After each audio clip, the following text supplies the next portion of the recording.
కాకి హంస కాగలదా? ఒక కాకి ఎప్పుడూ హంసలను చూసి కుళ్ళుకునేది.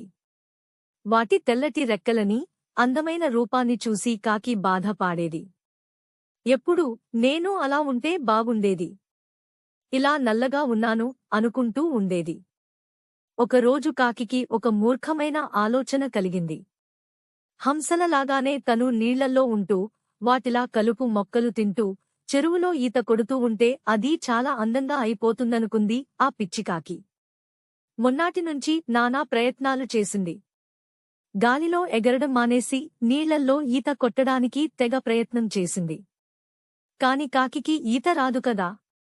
అలవాటు లేని కాలుకు మొక్కలు తింటే అవి పడక, తినలేక పాపం కాకి చిక్కి శల్యమైపోయింది.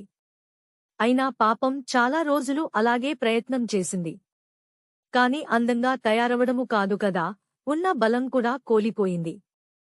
ఇంక ఇది లాభం లేదని, అలవాట్లు మార్చినంత మాత్రాన రూపం మారిపోదని తెలుసుకుని కాకి ఆ పైన హంసలను చూసి అసూయ పాడడం మానేసింది.